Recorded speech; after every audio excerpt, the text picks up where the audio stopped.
Isso, primeiramente, muito obrigado pela entrevista. Estou aqui no Rio de Janeiro. O senhor está em Goiás, é isso? Em Goiânia, no Palácio das Esmeraldas, que é a sede do governo do estado de Goiás, é isso? É isso, eu vim aqui hoje, minha família, eu e minha esposa, nós estamos sem os filhos, sem meu pai, sem minha mãe. Em nome das nossas famílias, eu cumprimento todas as famílias brasileiras e a família aí do jornalismo do Fantástico nesse domingo de Páscoa tão atípico para todos nós. E o senhor sempre dá orientações para os brasileiros sobre os cuidados a serem tomados, né? Na vida pessoal do senhor, que cuidados o senhor tem tomado? Dentro do Ministério da Saúde, como a equipe é uma equipe que está trabalhando comigo muito já formada, muito bem distribuída, a nossa distância entre um e outro é de 2,5 metros a 3 metros em qualquer circunstância. Até agora nós não tivemos nenhum colaborador nosso que tenha tido a gripe, a virose. É um cuidado muito grande, uma saudade muito grande do meu neto, dos meus filhos que estão lá em Mato Grosso do Sul, do meu pai, da minha mãe. Esses eu falo com eles normalmente por telefone, vendo as imagens. É uma parte que é dura para todo mundo. A gente também tem feito esse exercício de distanciamento de quem gosta, de quem ama a pessoa e que sabe que nesse momento temos que ficar distantes para proteger. Acho que no dia a dia não é diferente do que cada brasileiro está passando para tentar passar por isso junto. Quando a gente protege a família da gente, a gente está protegendo a família de todo mundo. Já teve algum momento de fragilidade nessa crise? Olha, eu acho que sim, eu acho que a gente às vezes também se pega profundamente emocionado quando um neto pergunta por que você não está indo lá vê-lo, às vezes você fica um pouco emocionado, a voz fica um pouco embargada, mas você respira fundo.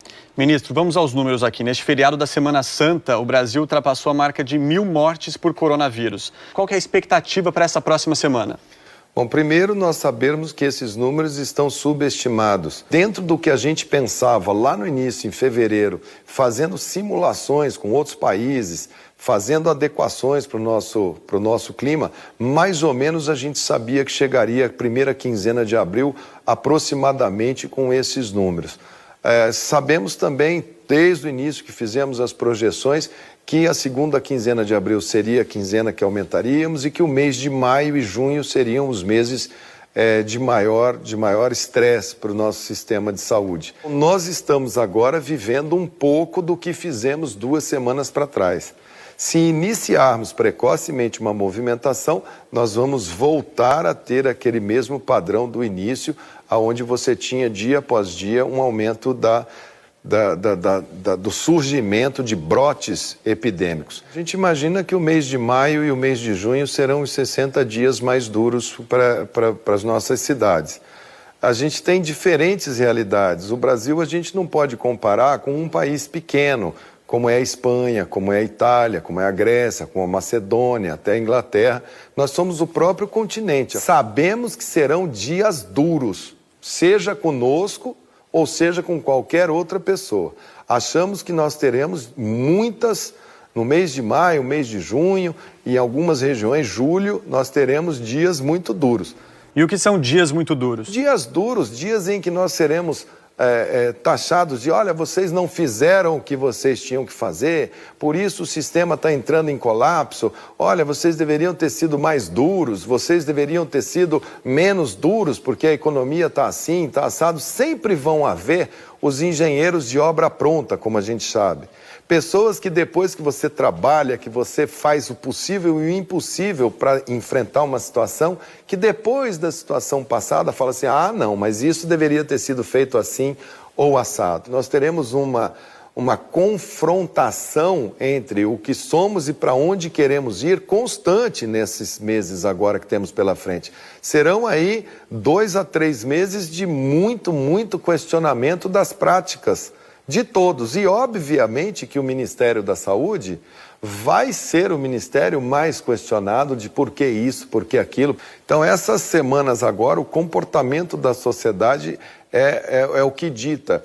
Esse vírus, a história natural dele, como ele vai se comportar aqui, quem vai escrever essa história é o comportamento da sociedade.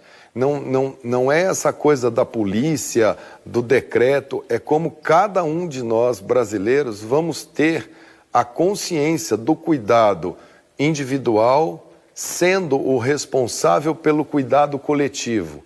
Ele é uma coisa muito mais de como que a gente vai encarar essa relação da dinâmica social e do sistema de saúde, da capacidade de atender. Quantos casos de coronavírus são estimados para o Brasil neste ano? Esse número, ele é muito, ele muda muito ao sabor de como que a gente vai comportar. Se a gente não fizer absolutamente nada e tocar a nossa vida como se nada tivesse acontecendo, se a gente falasse assim, olha, vamos todos trabalhar, deixa só quem tem mais de 60 anos em casa, como que o Brasil vai lidar com isso? Aí você tem de números menores, você tem cenários extremamente otimistas e você tem cenários extremamente pessimistas. Eu acho que a gente tem a nossa projeção, olha, mas sabe que isso tudo é em função do comportamento das pessoas. Não existe absolutamente nada que influencie mais esta resposta do que como que a sociedade brasileira vai se comportar nos próximos meses, nos próximos dias. Nós não experimentamos no Brasil, até agora, lockdown, fechamento total. Nós estamos com uma diminuição de mobilidade social importante, chegamos a ter uma diminuição expressiva, né? Relaxamos, estamos aí em torno de 50%, 55%, já chegamos a ter 70%. Se cada empresário, se cada setor achar que o dele é essencial e que ele tem que trabalhar e começar um efeito que a gente chama um efeito cascata, né? Se a gente começa a dizer que tudo é essencial, tudo precisa funcionar, nós vamos trabalhando dessa maneira, o Ministério da Saúde vai mostrar. Na outra semana, olha, essa atividade fez isso aqui com cada uma das cidades. Em várias cidades do país, como aqui no Rio de Janeiro, é visível o desrespeito de muitas pessoas, principalmente durante essa última semana do isolamento social. A que o senhor atribui essa falta de respeito, esse afrouxamento do isolamento? Eu acho que é um conjunto, é uma somatória. Eu acho que tem muita gente que gosta da internet, que vê na internet alguma fake news dizendo que isso é uma invenção de países para ganharem vantagens econômicas. Outras pessoas que acham que isso é porque existe algum complô mundial contra elas, como se tivesse alguma solução com um passe de mágica e que não precisasse que ninguém fizesse qualquer tipo de sacrifício. Quando você vê as pessoas entrando em padaria, entrando em supermercado, entrando em situações, fazendo aquelas filas uma atrás da outra, encostadas, grudadas, pessoas que estão aí fazendo piquenique em parque, aglomeradas, isso é claramente uma coisa equivocada. Ministro, a partir de amanhã, o Ministério da Saúde vai distribuir para os estados mais de 1 milhão de testes, né? Entre testes rápidos, PCR, mas esses testes têm como foco profissionais de saúde, de segurança e seus familiares. Quando é que vai ter, de fato, um teste em massa da população? Não existe capacidade de se fazer uma testagem de 200 milhões de habitantes. E às vezes você faz o teste e ele dá negativo, você tem que repetir esse teste com a mesma pessoa uma vez, 2 vezes, 3 vezes, 4 vezes. Então a gente vai trabalhando basicamente com os trabalhadores que nos são mais importantes no momento. E nós vamos testar principalmente aqueles que a gente mais precisa que voltem ao trabalho. Porque se um médico, uma enfermeira se contaminou e já tem os anticorpos, ele trabalha com muito mais tranquilidade e a gente sabe que ele não vai mais adoecer daquela doença. Então esse teste a gente primeiro faz para eles. Também faremos esse teste para o pessoal que é da segurança, porque são serviços muito essenciais. Agentes penitenciários, bombeiros, policiais militares, policiais da segurança que precisam também dessa informação. Então esses são os dois grupos de trabalhadores. O problema é que a gente tem hoje um mercado extremamente concentrado, extremamente aquecido, que não tem teste suficiente para o planeta Terra. Então, se a gente se comprometer que nós vamos testar todos os brasileiros, hoje não seria correto frente ao mercado que a gente vê. O planeta Terra inteiro quer o mesmo produto que nós queremos, o que, portanto, nos faz ter muita cautela em termos de nos comprometer com se nessa semana teremos ou na outra. O Brasil é, sim, um sistema forte e que está tentando trazer o melhor ponto de equilíbrio para os brasileiros. Ministro, se não tem uma testagem tão ampla da população, a gente não tem como prever exatamente o avanço da doença. A gente está no escuro? Não, a gente não está no escuro porque mesmo com essa testagem, a gente tem modelos matemáticos. Então, a gente com esses números, com esses exames que nós fazemos, nós temos modelos estatísticos e modelos matemáticos que nos permitem dimensionar qual é o ritmo, para onde está indo, em que bairro está, em que cidade está, se está se deslocando para qual faixa etária, se está internando quem, qual é a capacidade instalada. Nós temos modelos matemáticos que nos permitem fazer cálculos muito bons, que nos dão muita informação, sem estar testando 100% das pessoas. Não tem receita de bolo. O que tem é o Ministério da Saúde agrupar isso e ir mostrando e dizer, olha, tomem cuidado aqueles que estão no nível mais alto de transmissão. E aí cada governador, cada prefeito sabe o que está fazendo. O ministro da Saúde foi cuidadoso ao falar das atitudes do presidente da República. Ministro, o senhor tem dito nas coletivas que médico não abandona paciente, mas ao mesmo tempo tem falado que precisa de paz para trabalhar, tem reclamado de solavancos internos, houve insinuações de demissão do senhor. O próprio presidente da República não respeita as orientações do Ministério da Saúde seguidas vezes.